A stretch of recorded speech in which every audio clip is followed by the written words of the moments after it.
Fala pessoal, tudo bem? Chegamos aqui na nossa última aula de leilão judicial, depois a gente vai para o leilão extrajudicial e no final eu estou devendo a aula dos tributos, né? Do ITBI, não, do ITBI não, do Imposto de Renda sobre o ganho de capital, né? E com as mudanças da reforma tributária, e já adianto que vai impactar só quem compra muito imóvel, tá? Eu acho que é a partir de 4, mas a gente vai ter aula certinha.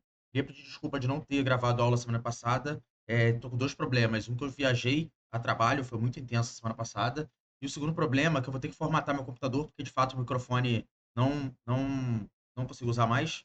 Então eu vou formatar o computador na quarta-feira para a gente gravar o segundo módulo aí com o microfone novo. Já agendei aqui com o TI, ele entrou no meu computador remotamente, não conseguiu resolver. Como hoje eu não posso ir no escritório e amanhã eu tenho reunião que vou ter que usar o computador, eu deixei para quarta-feira, tá? Então a gente vai ter em breve aí o microfone funcionando certinho. Hoje não é uma aula nova, tá? É uma aula só para a gente fazer um resumo do curso, vendo o checklist que eu preparei aqui. Depois eu boto num arquivo para vocês poderem ter, eu faço no PDF. O checklist que vocês precisam analisar quando forem adquirir o imóvel em leilão. Então vamos aqui para nossa visão geral, né? Aqui é o checklist. A gente vai falar do edital, da matrícula e do processo judicial. Bem, vamos começar no edital. Começar do início.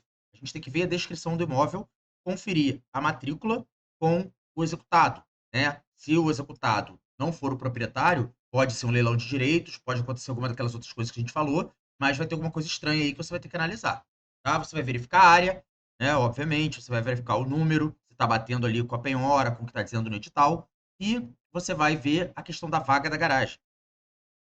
Já vou falar da vaga. Edital, você tem que ver o valor mínimo, né, do lance e você vai ter que ver se ele está atualizado e até quando, para você fazer aquela atualização lá no site do tribunal, tá? Para você não comprar um imóvel por preço vil. Identificação do executado, eu falei aqui, quem é, se ele é proprietário, né? Investigar o vínculo jurídico com o imóvel, se não for o proprietário que estiver ali perdendo, pode ser que ele tenha um contrato de compra e venda, pode ser ter alienação fiduciária, né? E seja um leilão de direitos.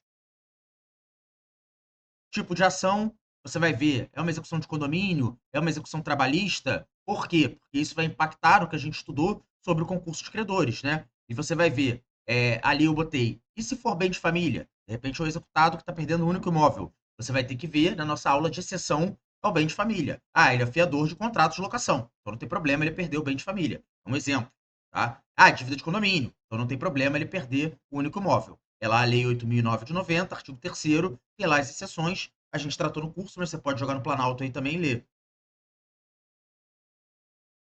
Ônus e dívidas, muito importante. Você vai ver no edital se está batendo com os ônus da matrícula. O edital apontou que tem aquelas penhoras, o edital apontou que tem aquela hipoteca que você está vendo na matrícula. Aí botei dívidas de condomínio e IPTU. As dívidas de condomínio e de IPTU dificilmente vão estar na matrícula.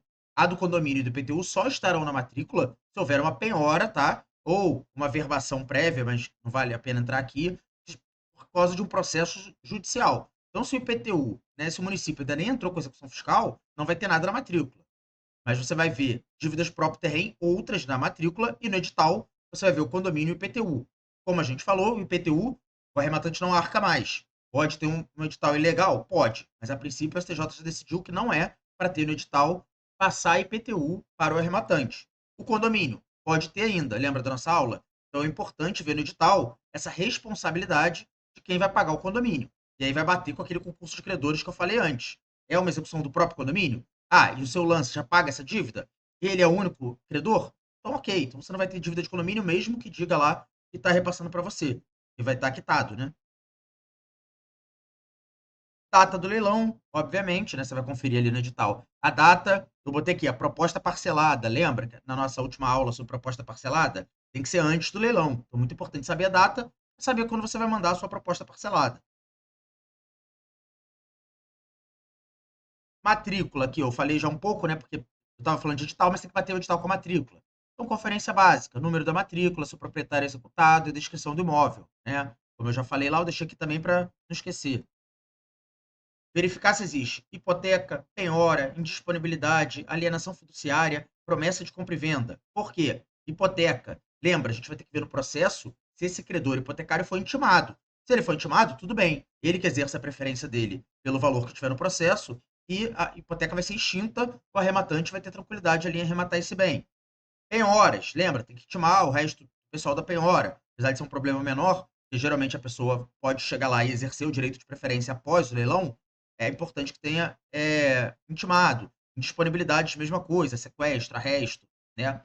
Alienação fiduciária e promessa de compra e venda. Se isso aqui tiver, o leilão é de direitos, como a gente já conversou. Então é muito importante ver. Poxa, tem uma alienação fiduciária para o banco. Então eu estou falando de um leilão de direitos. O banco foi intimado? Ele apresentou o valor da dívida, né? Se sim, tudo bem. Se fizer sentido você participar de um leilão de direitos, não tem problema nenhum. Mas isso tem que estar no seu cálculo. E aí você volta na aula de leilão de direitos. Por isso que eu falei, essa aula aqui vai ser rapidinha, só um checklist para a gente relembrar o que a gente falou no curso. Vaga de garagem. Lembra? O edital pode estar dizendo que o imóvel tem vaga na garagem e você lê a matrícula e não tem a vaga. O que acontece? A matrícula pode ser uma vaga com matrícula própria.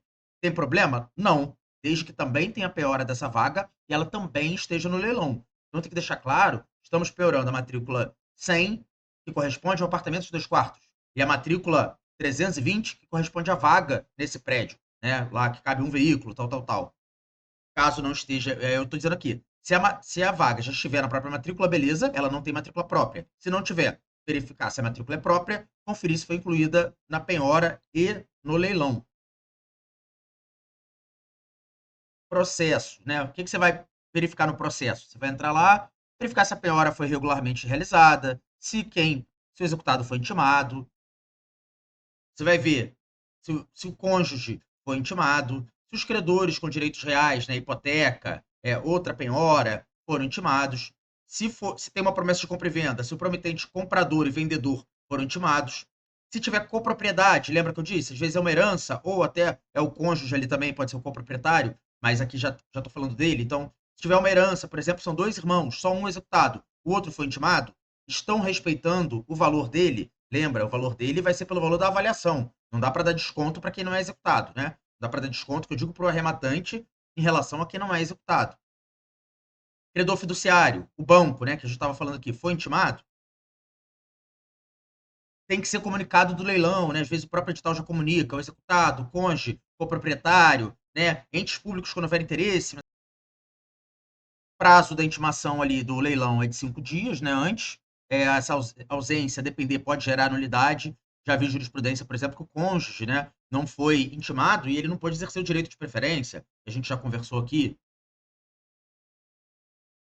Se tiver outras penhoras, verificar se os juízos se comunicaram. Porque às vezes a gente fala assim, tem que intimar essa pessoa que penhorou. Mas essa intimação geralmente é feita ao juízo. Então, digamos, tem uma penhora lá da segunda vara civil.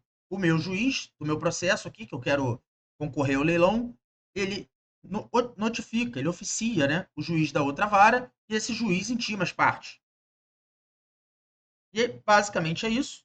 Esse eu falei aqui ia ser bem pequenininho mesmo, é só para passar o checklist.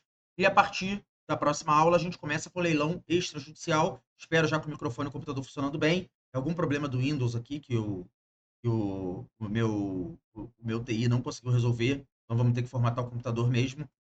Qualquer dúvida, podem botar aí, mas como eu falei, as dúvidas dessa aula vão estar nas outras aulas a resposta. Então, para você chegar até aqui, você tem que ter passado por todas, tá bom? Um abraço aí, pessoal.